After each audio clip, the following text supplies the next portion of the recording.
নমস্কার। আজকে আমরা শুনব শ্রী শ্রী সারদা মায়ের অমৃত কথা। শ্রী শ্রী মায়ের সন্ন্যাসী সন্তানদের স্মৃতিতে শ্রী শ্রী সারদা মায়ের অমৃত কথা। শ্রী শ্রী মায়ের সন্ন্যাসী সন্তান স্বামী ঈশানানন্দ বলিলেন, আমরা মায়ের কাছে পৌঁছে মাকে প্রণাম করিয়া বসিলে শ্রী শ্রী মা কোন দিন কোন সময়ে কোয়ালপাড়ায় পৌঁছবেন এবং কে কে সঙ্গে যাইবেন ইত্যাদি বলিয়া শেষে বলিলেন, দেখো বাবা, তোমরা যখন ঠাকুরের জন্য ঘর ও আমাদের পথের বিশ্রামের জন্য একটু স্থান করেছ, তখন এবার যাবার সময় ওখানে ঠাকুরকে বসিয়ে দিয়ে যাব। সব আয়োজন করে রেখো। শ্রীমা যখন কলকাতা হইতে জয়রামবাটি যাইতেন, তখন পথে মায়ের বিশ্রামের জন্য কোয়ালপাড়ায় মায়ের জন্য একটি ঘর তৈরি করা হয়েছিল। সেখানে মা বিশ্রাম করে তারপর জয়রামবাটি যেতেন। পুজো, অন্ন, ভোগ, আরতি সব নিয়মিত করতে থাকবে।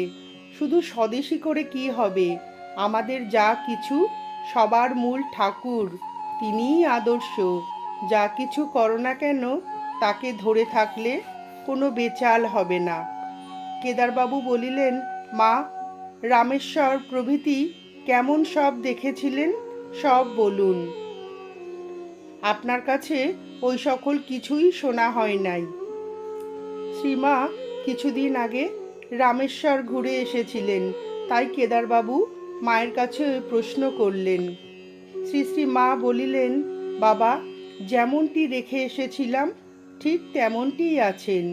পূজনীয় গোলাপ মা তখন ওদিকে বারান্দায় যাইতেছিলেন। তিনি মায়ের কথা শুনিয়া বলিলেন, কি বললে মা? শ্রী শ্রী মা একটু চমকিত হইয়া বলিলেন, কই, কি বলবো?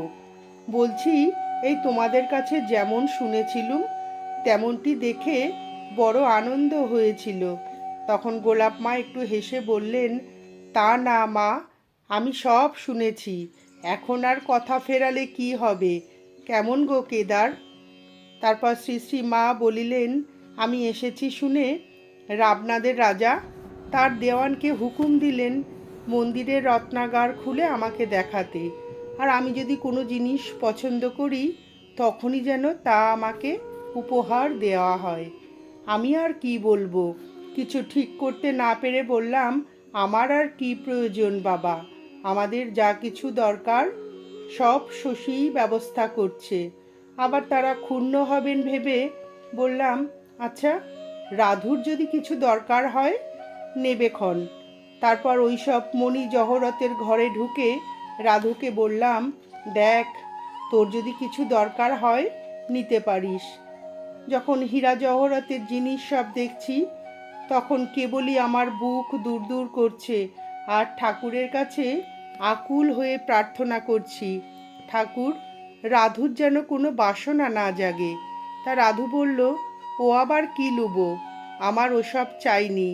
আমার লেখবার পেন্সিলটা হারিয়ে ফেলেছি, একটা পেন্সিল কিনে দাও। এ কথা শুনে আমি হাঁপ ছেড়ে বাঁচলুম। কেদারবাবু আসিয়া মায়ের কাছে বসিয়া গল্প করিতে করিতে মাকে বলিলেন, মা, আপনার সব ছেলেরাই বিদ্বান, আমরা এই কয়টি আপনার একেবারে মূর্খ সন্তান।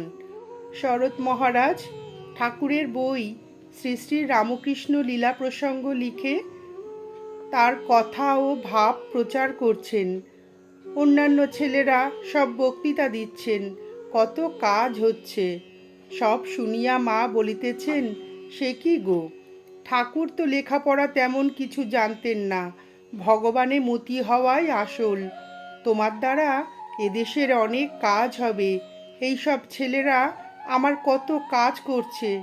ঠাকুর এবার এসেছেন ধনী নির্ধন, পণ্ডিত মূর্খ সকলকে উদ্ধার করতে। মলয়ের হাওয়া খুব বইছে। এবার বাঁশ ও ঘাস ছাড়া যার ভেতরে একটু সার আছে সেই চন্দন হবে। যে একটু পাল তুলে দেবে, শরণাগত হবে, সেই ধন্য হয়ে যাবে। তোমাদের ভাবনা কি? তোমরা আমার আপনার লোক। তবে কি জানো, বিদ্বান সাধু যেন হাতির দাঁত সোনা দিয়ে বাঁধানো। আমাদের কোনো সংবাদ না পাইয়া শ্রী শ্রী মা নিবু নাম্নী একটি ঝিকে পাঠাইলেন। তাহার মুখে আমাদের সকলের অসুখের কথা শুনিয়া তার পরদিনই মা রাধুকে দিয়ে একখানি পত্র লিখিয়া নিবুর হাতে কোয়ালপাড়ায় পাঠাইলেন। চিঠিতে মা লিখিয়াছেন, শ্রীমান কেদার, ওখানকার আশ্রমে আমি ঠাকুরকে বসিয়েছি। তিনি সিদ্ধ চালের ভাত খেতেন, মাছও খেতেন। অতএব আমি বলছি, ঠাকুরকে সিদ্ধ চালের ভোগ অন্তত শনি মঙ্গলবারে মাছ ভোগ দেবে, রবিবারে দিও না। আর যেমন করেই হোক 3 তরকারির কম ভোগ দিবে না। অত কঠোরতা করলে দেশে ম্যালেরিয়ার সঙ্গে যুঝবে কেমন করে? কোয়ালপাড়ায় তখন শাকপাতার যাহা হোক একটা তরকারি ও আতপ চালের ভোগ হইত। একবার জগদ্ধাত্রী পুজোর সময় জয়রামবাটিতে সাধু ও ভক্তেরা মিলিয়া ভজন গান আরম্ভ করিলেন। শ্রী শ্রী মা পাশের ঘরে বসিয়া মেয়েদের সহিত এক মনে স্থির হইয়া ভজন শুনিতেছেন। রাত্রে মা আমাকে বলিলেন, মানে স্বামী ঈশানানন্দকে বলিলেন, আহা, গানটি বেশ জমেছিল। তাই তো, ভক্তের আবার জাত কি, সব ছেলেই তো এক। আমার ইচ্ছা হয় সকলকে এক পাত্রে বসিয়ে খাওয়াই। তা এ পোড়া দেশে জাতের বড়াই আবার আছে। যাই হোক, মুড়িতে তো আর দোষ নাই। কাল এক কাজ করো, খুব সকালে কামার পুকুরে গিয়ে সত্যময়রার দোকান থেকে বড় বড় জিলিপি 2 সের নিয়ে এসো। পরদিন খুব সকালে কামার পুকুর হইতে জিলিপি লইয়া আমি বেলা 9টা নাগাদ ফিরিলাম। ওই জিলিপি শ্রী শ্রী ঠাকুরকে নিবেদন করিয়া মা একখানি বড় থালাতে অনেকগুলি মুড়ি চূড়ো করিয়া উহার চারিপাশে জিলিপিগুলি সাজাইয়া বড় মামার বৈঠকখানায় ভক্তদের নিকট পাঠাইয়া দিলেন। উপস্থিত সাধু, ব্রহ্মচারী, গৃহস্থ সকল ভক্ত ছেলে মিলিয়া আমরা প্রায় 10-11 জন চারিদিকে বসিয়া মহা আনন্দে ওই মুড়ি জিলিপি খাইতে লাগিলাম। পাশের ঘর হইতে দাঁড়াইয়া মা আমাদের খাওয়া দেখিতে লাগিলেন। 1324 সালের 1917 খ্রিস্টাব্দ দুর্গাপুজোর সময় মা মামাদের ছেলে মেয়েদের জন্য কতকগুলি কাপড় কিনিবার ভার আমাকে দেন। আমি সব দেশি মিলের কাপড় কিনিয়া লইয়া যাই। ওই কাপড়গুলির অধিকাংশই নলিনী দিদি এবং মাকুদিরা অপছন্দ করিলেন এবং তাহাদের পছন্দ মতো ফরমাস করিতে লাগিলেন। আমি তাহাদিগকে একটু ধমক দিয়া বলিলাম, ওসব তো বিলিতি হবে, ও আবার কি আনবো। আমরা 1906 সাল হইতে খুব গোড়া স্বদেশী ভাবাপন্ন। আমাদের বাড়িতেও কোনো বিলতি দ্রব্য স্থান পাইত না। শ্রী শ্রী মা পাশে বসিয়া সব দেখিতেছিলেন ও শুনিতেছিলেন। তিনি হাসিতে হাসিতে বলিলেন, বাবা, তারাও, মানে বিলাতের লোকেরাও তো আমারই ছেলে। আমার সকলকে নিয়ে ঘর করতে হয়। আমার কি আর একরোখা হলে চলে? ওরা যেমন যেমন বলছে তাই সব এনে দাও। এদের, মানে মাকুর নলিনীকে দেখাইয়া মনটি বুঝে আমাকে চলতে হয়। আমায় অনেক ঝঞ্ঝাট পোহাতে হয় বাবা। পরে দেখিতাম কাহারও জন্য কোনো বিলিতি দ্রব্য আনিতে হইলে আমাকে না বলিয়া মা অপরকে দিয়া আনাইতেন। কাহারও ভাবে আঘাত দেওয়া মায়ের স্বভাব বিরুদ্ধ ছিল। একবার এক যুবক জ্যোতিষী রাধুর হাত দেখিয়া বলিলেন, সুখপ্রসব হইবে না। রাধু তখন সন্তান সম্ভবা। মাকুদির হাত দেখিয়া বলিলেন, ইহার পরপর কয়েকটি সন্তানের পরস্পর কাহারও সহিত কাহারও দেখা হইবে না। জ্যোতিষীর এই সকল কথা শুনিয়া মাকুদি ভীত ও শশব্যস্ত হইয়া শ্রী শ্রী মায়ের কাছে গিয়ে সকল কথা বলিয়া কাঁদিয়া ফেলিল। মা মাকুদিকে নানাভাবে সান্ত্বনা দিয়ে কিছু পরে জ্যোতিষীকে নিকটে ডাকাইয়া তাহার মুখে সমস্ত শুনিয়া বলিলেন, বাবা, তুমি ছেলে মানুষ, এরূপ কোনো গ্রহের অরিষ্ট যোগ আছে দেখলে তোমার মাকুকে না বলে গোপনে আমাদের বললেই ভালো হতো। যাই হোক, এখন তোমাদের জ্যোতিষ বিধানে এর কোনো প্রতিকার থাকলে বলো। তার ব্যবস্থাদি না করলে এদের সান্ত্বনা দেব কিভাবে? বিধির বিধান মানতে হবে বাবা। তারপর বিধির যা ইচ্ছা। একদিন সকালে রাধুর ঘরের বারান্দায় মায়ের নিকট বসিয়া মাথা নিচু করিয়া কোতলপুর হইতে বাজার আনিবার ফর্দ লিখিতেছি। মা একটি করে জিনিস বলিয়া দিতেছেন। একজন স্ত্রীভক্ত পাশ দিয়ে রাধুর ঘরে যাইতেছিলেন। এমন সময় অসাবধানতাবশত তাহার আঁচল আমার পিঠে একটু লাগিয়া যায়। আমি অবশ্য কিছু টের পাই নাই, মা কিন্তু উহা লক্ষ্য করিয়াছেন। একটু বিরক্তর সহিত মা স্ত্রীভক্তটিকে বলিতেছেন, কি গো, ছেলে আমার সামনে বসে লিখছে, বেটা ছেলে, তোমার একটু হুঁশ নেই? ওর পিঠে আঁচল লাগিয়ে যাচ্ছ। ওরা ব্রহ্মচারী, তোমরা মেয়ে মানুষ, ওদের সমীহ করে চলতে হয়।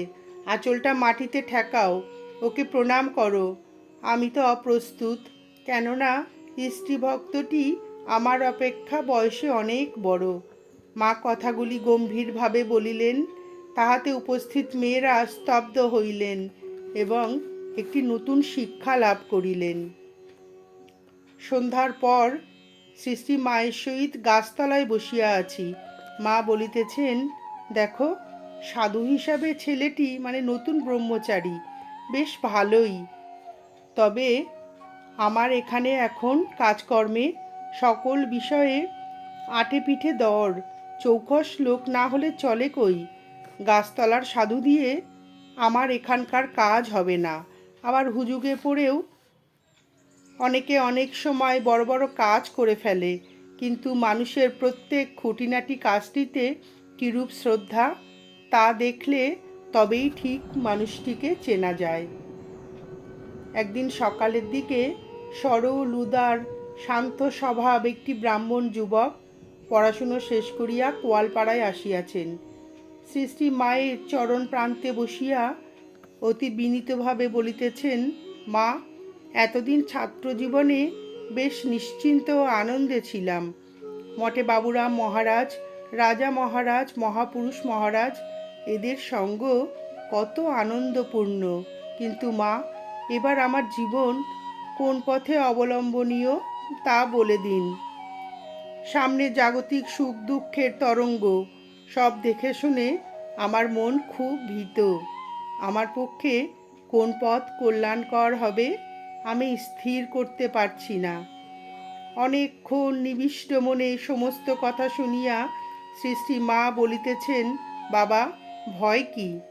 যুবকটি তাহাতে আরও ব্যাকুলতা ও আগ্রহ সহকারে কাতরভাবে বলিলেন, মা, ভয় কি তো বলছেন, কিন্তু আমার প্রাণ আইঢাই করে উঠছে। কি করব, পরিষ্কার করে বলুন। মা তখন যুবকটির দিকে স্নেহ দৃষ্টিতে চাহিয়া শান্ত ও মধুর স্বরে বলিতেছেন, হ্যাঁ বাবা, ভয় কি?